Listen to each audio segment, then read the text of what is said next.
Hey everybody, so it's Travis on this Sunday afternoon right before the Wednesday of our submission forms deadline, and I wanted to do a video giving some scenarios for how performance points will work. One, because we discussed some what ifs and some like gaps in the system, if you will, last time. So we wanted to fix those, and to kind of give you a visual representation so you can easily see how stock performance points will work and how the performance of the stock will affect you basically. So yeah, as the slide says, just the general wanted. I want to get everybody involved. I want there to be a strong enough incentive program, so people can just go ahead and get right into it, pick stocks, even if they're not totally familiar with how stock market or how the stocks work. I mean, hopefully that's what you'll achieve right through experience in the club. So, and hopefully you'll be able to apply that later on with your own IRAs, etc. Once you graduate. And two, very important one, fair performance point system. Because if it's not fair in the long run, it just won't work. But three, probably the most important for all the members, is a realistic experience. I mean, this boils down to immediately realistic point, stop loss, take profit figures, but in the long term, it's just some realistic boundaries for stocks, realistic experience overall. So yeah, so let's say it's the end of the semester or end of the halfway through the semester, and this is how let's say you pick three stocks, and this is how they look, right? Well, if you went long in these stocks, you've done fairly well. The first stock obviously hit the take profit figure really quickly. The second one took a little bit longer, but it still hit the same thing, hit the take profit figure, and you walked away with nothing but positive points. Number three stock. This is kind of where we had an issue because I mean we want the point system to be heavily favored in the positive return, you know, arena of things, if you will. I mean, is it fair? Let's say a stock dips the first day that you buy it, and let's say it happens to fly by that stop loss figure.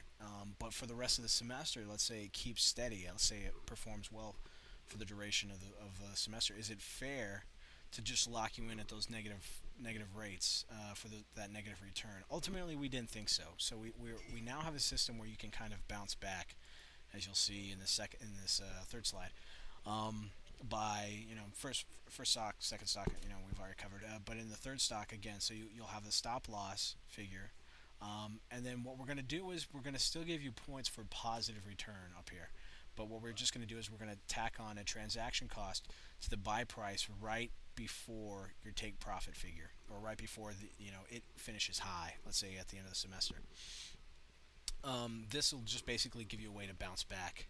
If you just experience some volatility that in the long run really wouldn't mean much, because I mean we do want to set boundaries for where you can pick volatile stocks, but you just got to give accurate stop loss and take profit figures, right? And we also want to facilitate the fact that you're going to be going, long term, long horizons when you pick your stocks in the future. So we also want to kind of facilitate that as well, and not get you too familiar with day trading, and just doing things on a daily basis.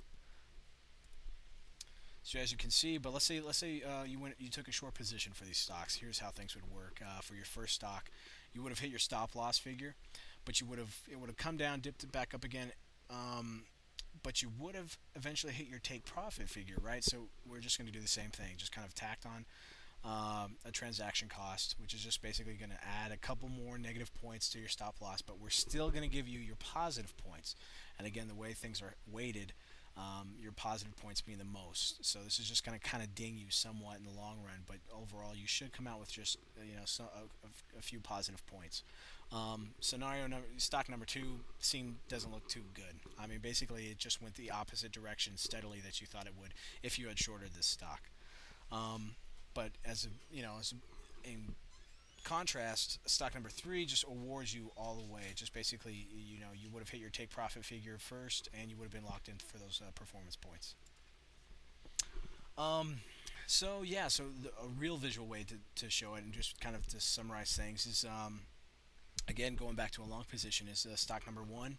You get plus points for beating the government rate, basically for getting above this blue line.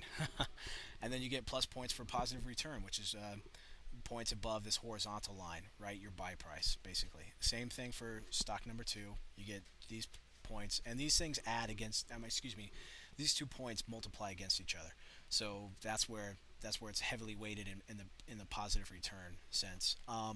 Whereas down here, let's say in number three, these negative transaction cost points and these negative return points are only added together. They're not multiplied against each other. So yeah, so just to wrap things up, the submission deadline, yeah, is this September the 12th, this Wednesday, Kramer 127. I know some people can't arrive till like 8:15, so that's why they're just due at the end of the meeting. I have no problem with whatsoever if people just want to come by and just kind of fill them in during the meeting. I'm not gonna give you any advice, but and if you just have basically if you have some questions about how to fill in the positions part of the submission form, I have we can do that during the meeting, and just kind of keep it informal. That's fine. But yeah, hopefully you've already done the metrics and ratios and everything like that. Otherwise, I don't know, you probably won't have time to finish it up. But yeah, hope to see you there. Have a good rest of the Sunday. And yeah, go 49ers.